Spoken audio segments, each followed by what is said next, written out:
Welcome back to What You Will Learn. My name is Adam Ashton. And my name is Adam Jones. We just interviewed Austin Kleon, the author of the book Steal Like an Artist, Show Your Work, and more recently, Keep Going. We wanted to talk about, firstly, what is an artist, who is an artist, but more importantly, how can everybody add these ideas of creativity and inject a little bit of something different into how you do your work. So not just being a cog in the machine, doing what you're told, but how can you do something a little bit better, a little bit more creative, a little bit more artistically? So Austin, he's a weapon of an artist, and we're all going to get a lot from him. So let's get stuck into the Ozman.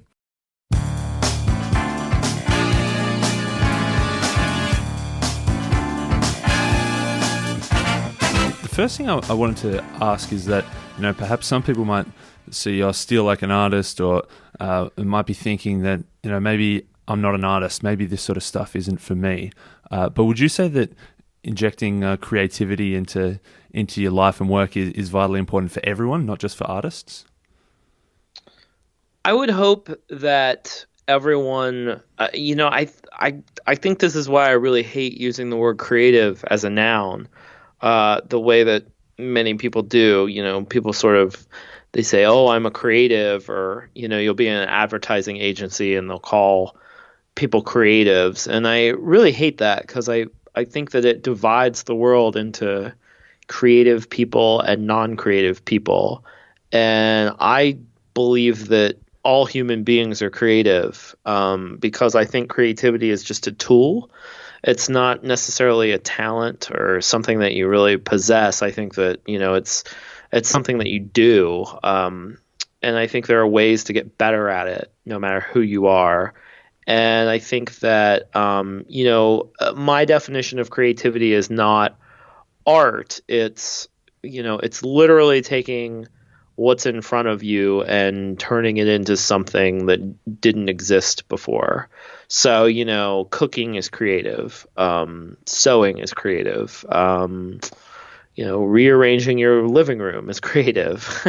So for me, creativity is just a tool, and it exists to make different things happen. And so, I would hope that my books would appeal to people who don't consider themselves artists, because there are definitely days that I don't even think of myself as an artist. So, I try to.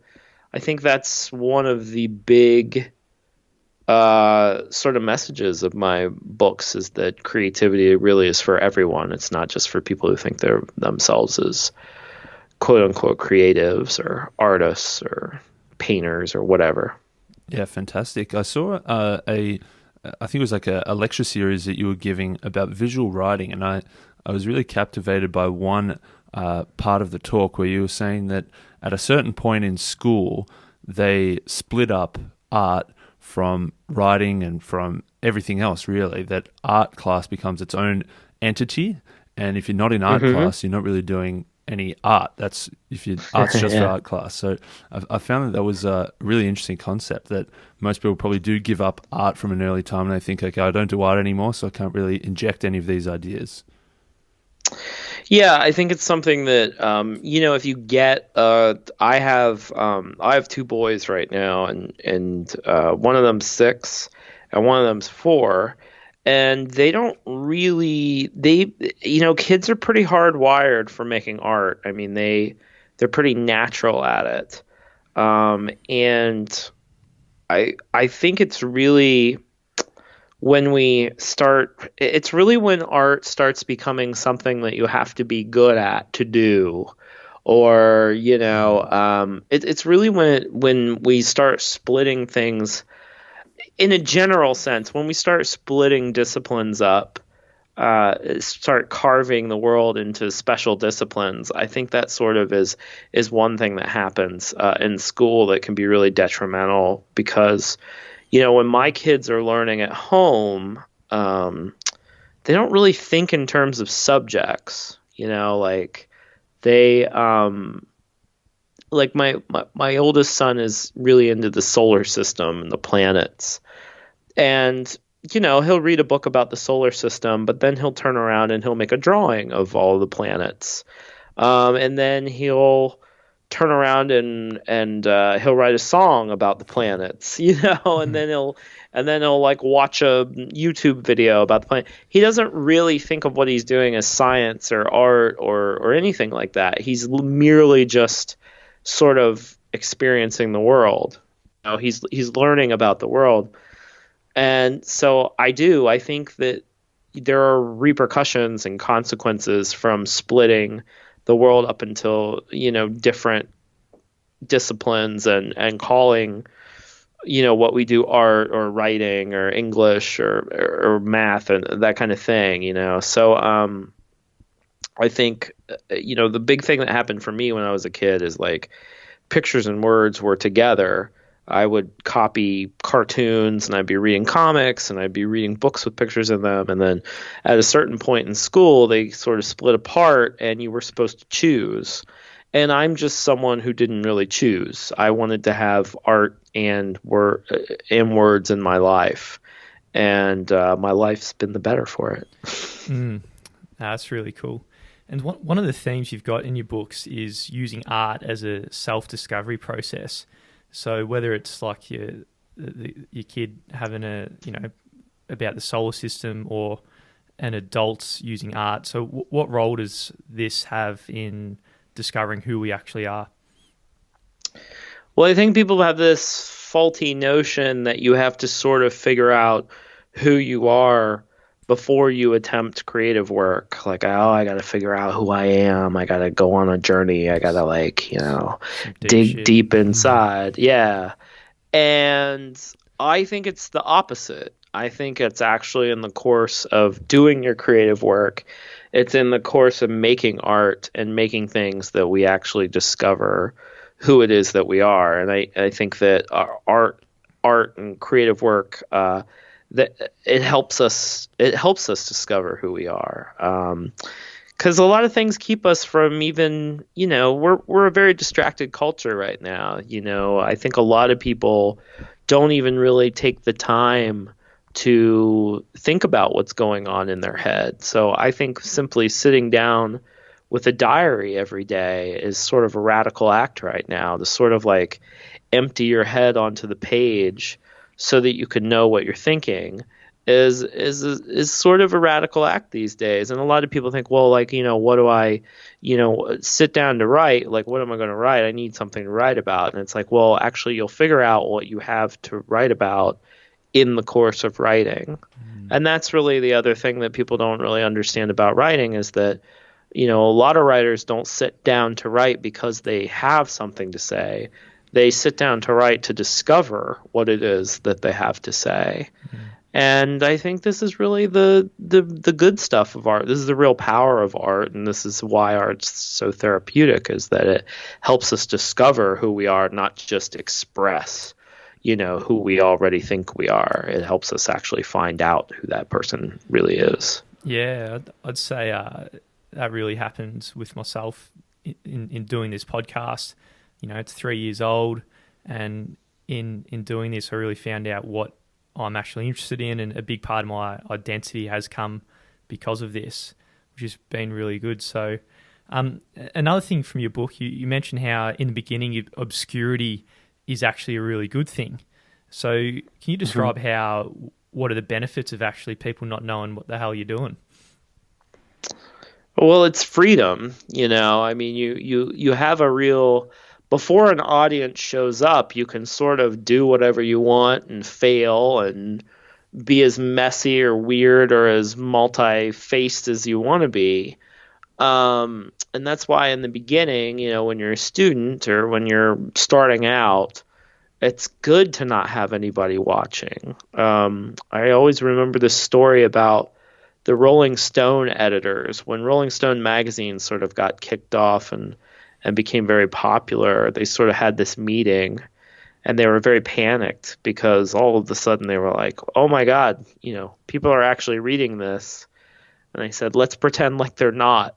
Because there's this self-consciousness that pops up once you have an audience. Once people are watching you, then you're dealing with their expectations or you're dealing with this watchful eye. And it can change the way you work. And so in the beginning, I think it's really healthy to be obscure, is to not know who you are, and not have anyone else know either. And later on, if you get lucky, and an audience shows up for what you do, there are things that I think you can do to sort of regain some of your obscurity. There's ways to take your art making to private places so that you can still have some of that obscurity that you had when you were first starting out. Because I think every artist sort of in the back of their mind, I think they really want an audience. And then when one shows up, they're often surprised and sort of they have to reconfigure. But I think in the beginning, obscurity is sort of your friend when you're figuring out what it is that you're about to do. Yeah, I think that makes a lot of sense, especially at the very start.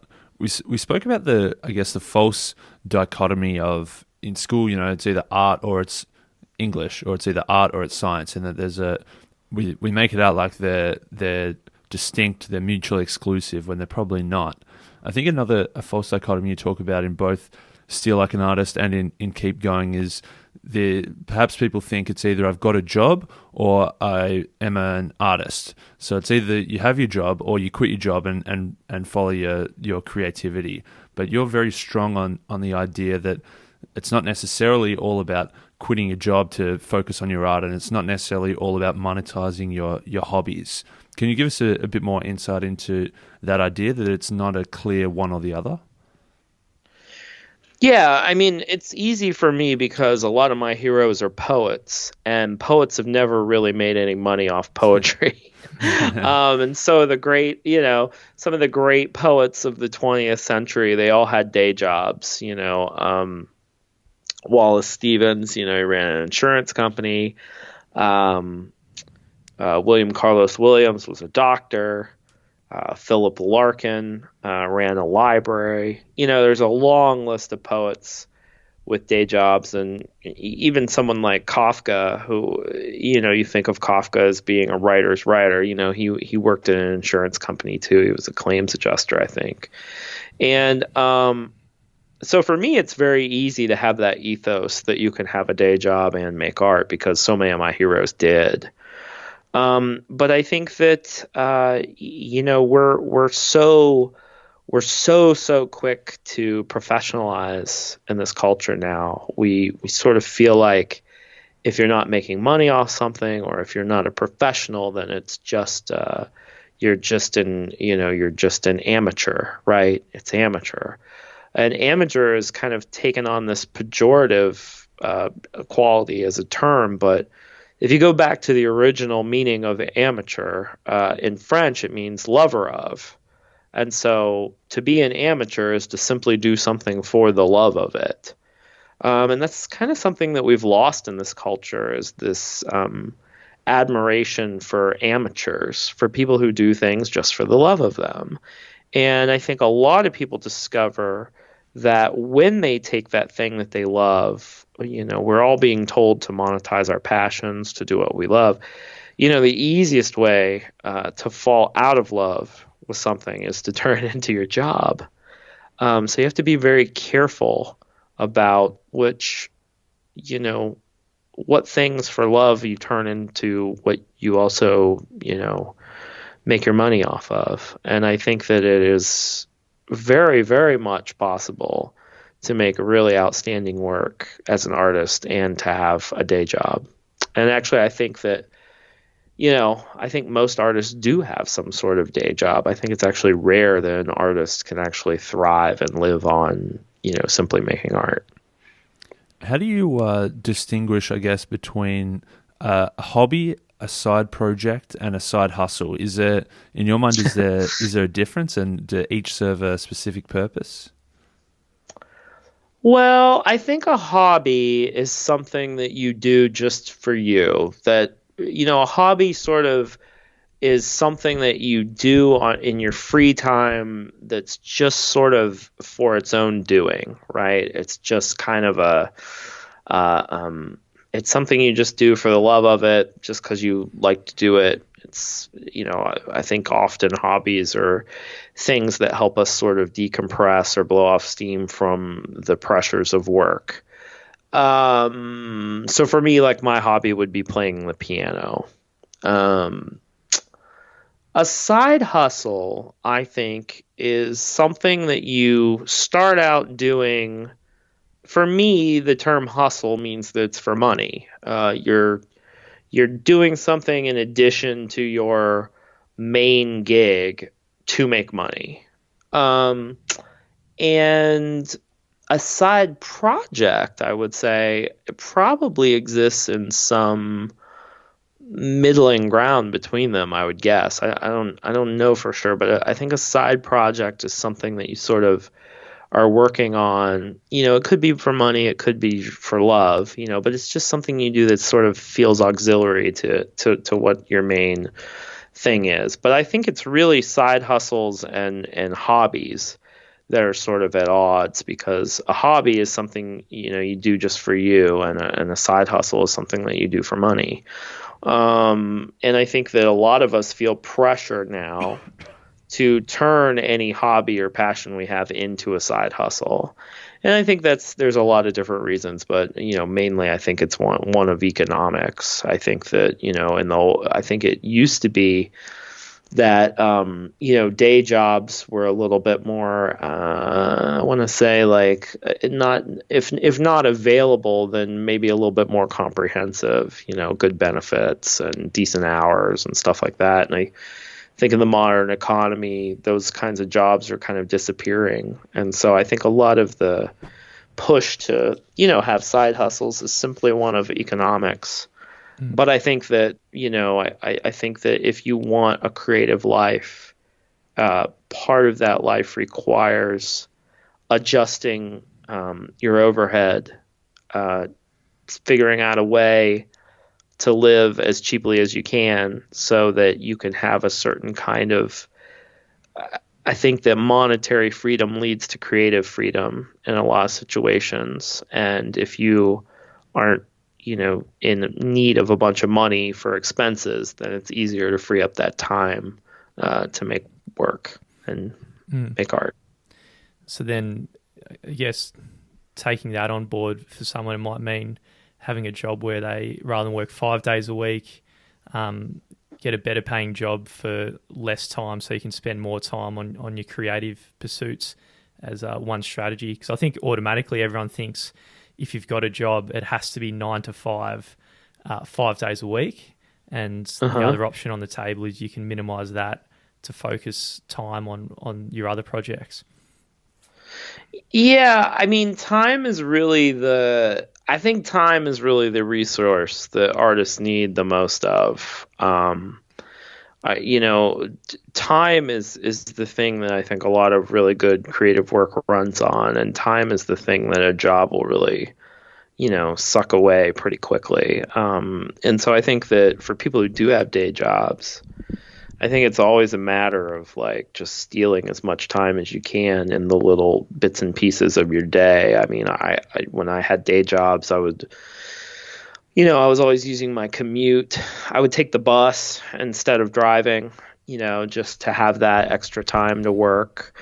I would, take my lunch breaks and turn them into work time on my own projects, so it's hard. But time is really the thing I think is much more valuable to the artist than anything else.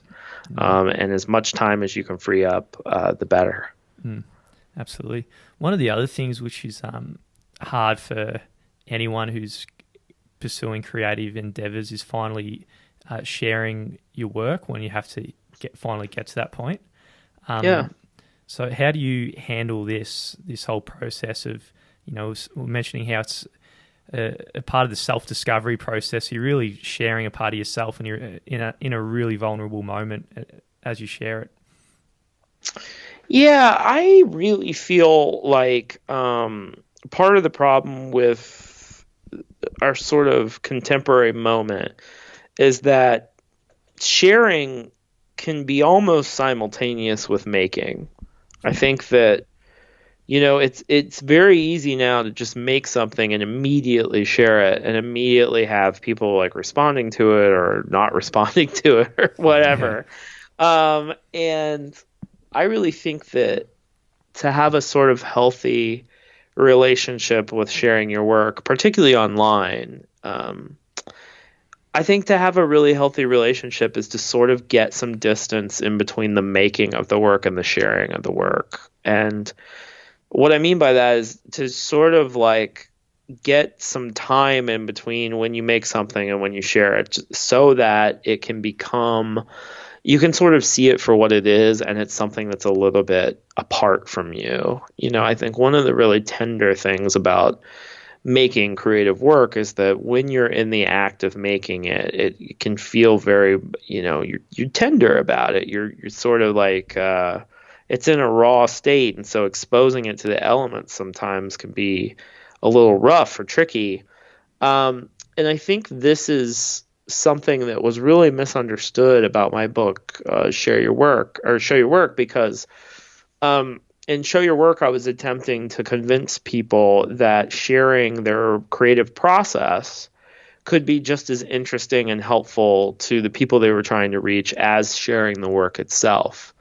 What that sort of sometimes gets misinterpreted as is that you should share things that are in progress. That's possible. You can share things that are in progress.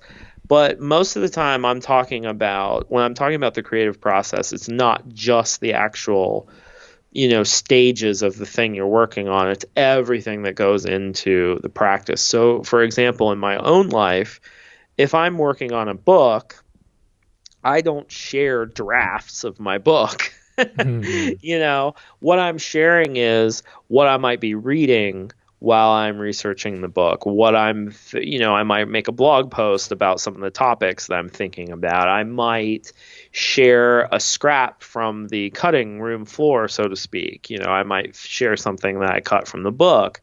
There's all this like residue from the creative process that I think you can kind of like scoop back up and reshare in ways that can really connect with the people you're trying to reach. So, for example, I think every like filmmaker, in a sense, everybody always wants to know what movies they should watch. Well, part of the job of the filmmaker is to watch a lot of movies. So I feel like every director or every actor should have a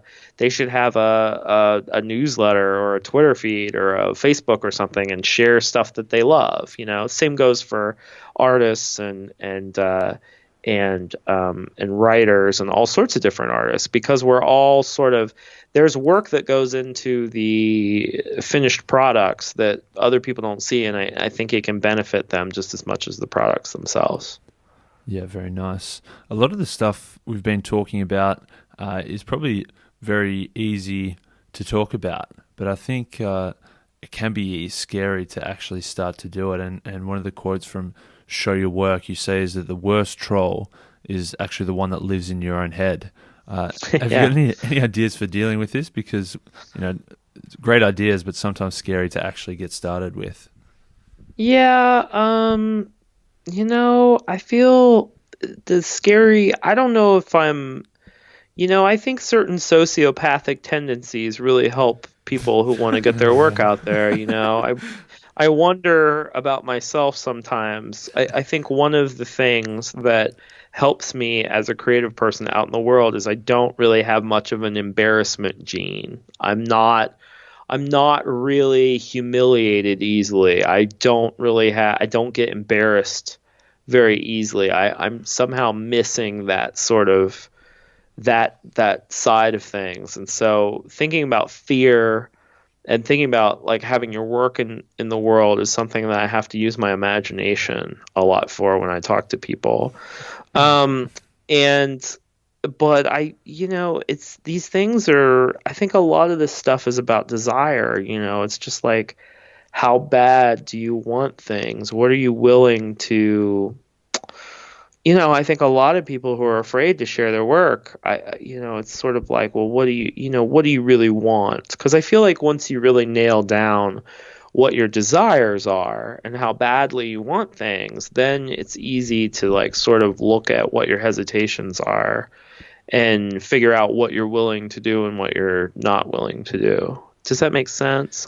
Yeah. I feel like a lot of times, fear is just like it's sort of the triumph of fear over will. I think fears can be overcome with will. And so I think it takes a little bit of meditation on, what is it you actually want. I also think a certain amount of ego reduction helps in this whole process. I mean, to sort of understand that no one actually cares at all. Like when you start out, I think like when people get started on their creative, work and their life, they have this idea like, oh, people will judge me, they'll make fun of me, or they'll think I'm a freak or whatever. And it's like, well, actually, you would be lucky if they did that, because that would mean they were actually paying attention to what you were doing. And I think a lot of my friends who have sort of become they counsel this to people, which is and this goes back to the idea that obscurity is good in the beginning. No one's paying any attention.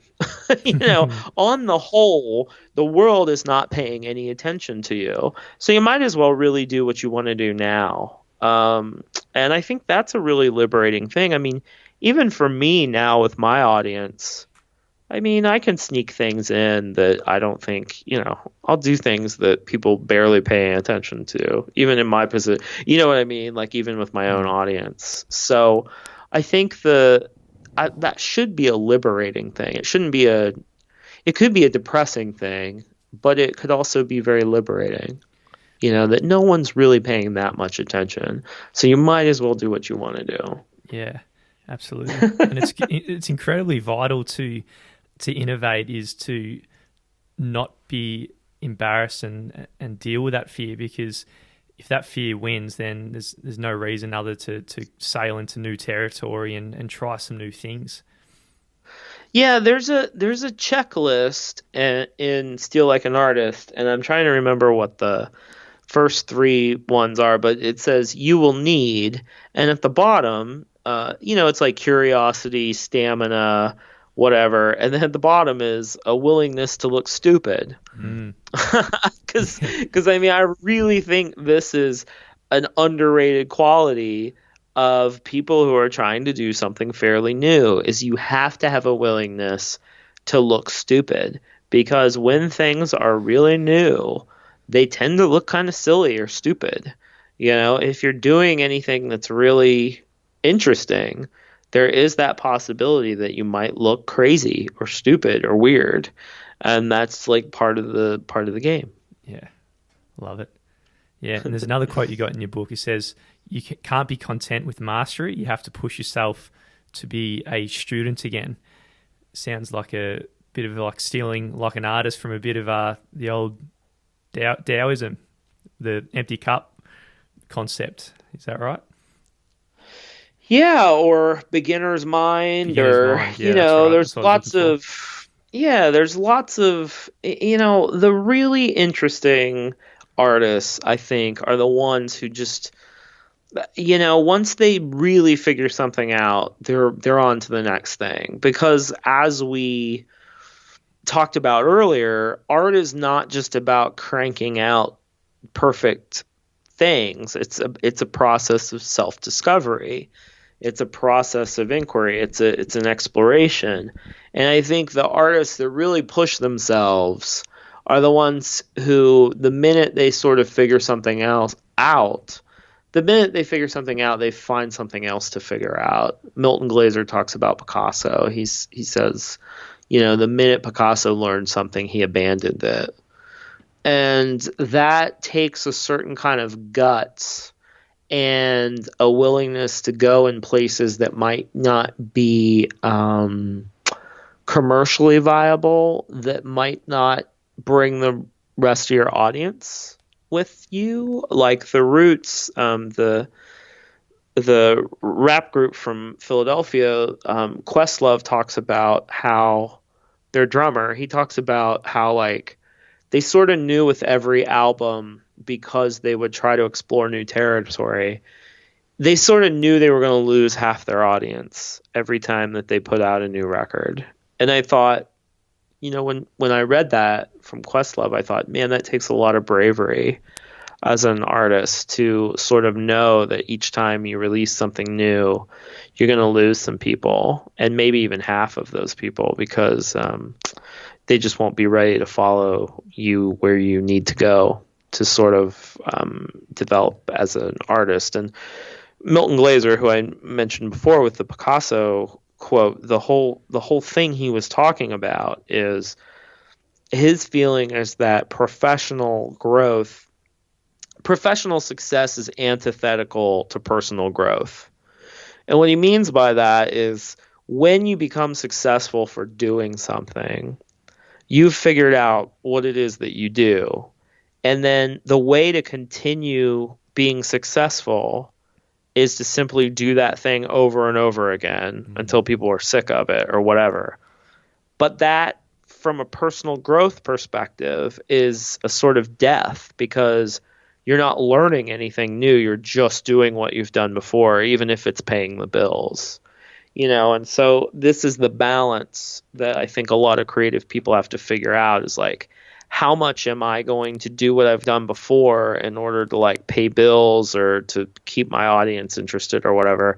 And how much am I going to go out on the limb and explore and figure out what the next thing is? I think, and all the great artists, I think, have grappled with that in interesting ways. I think, like, if you think in pop music, like Prince was someone who always did that. Bob Dylan, I think, to an extent, did that in his sort of heyday.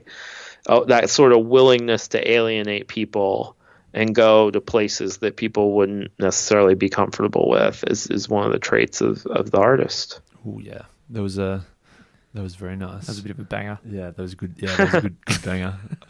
My thoughts exactly. As we sort of definitely banger. As we arc around towards the end now, obviously we read a book each week for the podcast, and in all of your books, you always have a list of recommended readings at the back as well. What are some of your favorite books, or what books would you most recommend that people read? Well, it's weird, because y'all are about to have winter, and it's becoming summer here in the northern hemisphere. So at first I was about to recommend summer books, but I have been really inspired by. I always recommend a woman named Linda Berry. For people who like my work, Linda spent 35 years as a cartoonist, and now teaches comics and writing and creativity at the University of Wisconsin. And she's done a series of books based on her teaching. The one that was the real inspiration for me is called What It Is. And it's a book about writing. And I think that anyone who likes my stuff, all of my stuff has been really influenced by Linda. So I always like to say the books of Linda Berry. In the past few years, I have been extremely influenced by a woman named Tove Jansson. She wrote the Moomin books, which are sort of popular all over the world now. But I think her vision of family life that she presents in the Moomin books, both the novels and the comics, is something very close to what I we try to model our house after as people. And so Tove Jansson also wrote some really wonderful books for adults. And one of those is called The Summer Book, which is a lovely little short book that I think is really good. The third person I would recommend is another woman named Ursula Franklin is her name.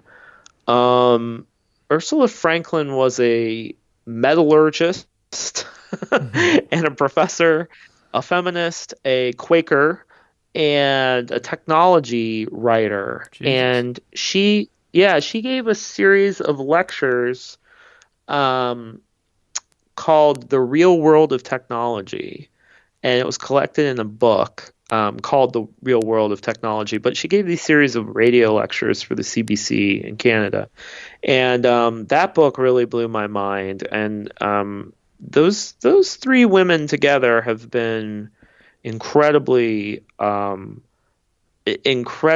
influential on my work in the past couple of years, and I think they're women who not necessarily everyone knows about, and I think they reward a deep read. So those would be my three recommendations overall in terms of writers who have influenced me.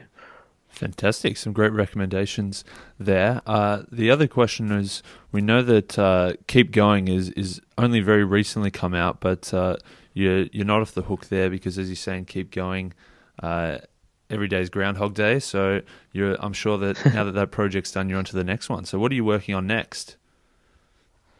The real blessing of Keep Going was it was sort of a meta thing, because in the book I was sort of advocating for a kind of endless routine, a kind of infinite or inexhaustible routine, that if creative people can find a way to work every day, that they don't sort of get exhausted, that they just sort of show up and do their daily work and good things happen out of those, little bits and pieces of effort, that really adds up to a creative life. And the great thing that I got from Keep Going is now that I have this process of writing in which I don't have to actually worry about what's next, because what's next is sort of laid out in front of me. I'm going to wake up every day and I write my diary and then make a blog post. And then that work turns into talks, which turns into book chapters, which will turn into books. So I'm actually at the beginning of whatever comes next right now, and I have no idea what will be, but I have this process that will get me to the next thing if I sit down and I follow it every day. Fantastic, I like it. Well, you've shown the path, so you're certainly on the path yourself, so you're definitely practicing what you preach, so we look forward to whatever comes next. Finally, where can people find you and your work? If you go to austinkleon.com, I blog every day. I'm old school like that. And then probably the most popular and most fun thing that I do online is I send out a free weekly newsletter every week, and I think over like 65,000 people read it now, and it's my favorite thing I do online. So if you go to austinkleon.com, you can see my stuff, you can see my books, and sign up for my newsletter. Fantastic. Thank you so much. Thanks for chatting to us today. Thank you, y'all. This was fun. Thanks, Austin. You're a legend.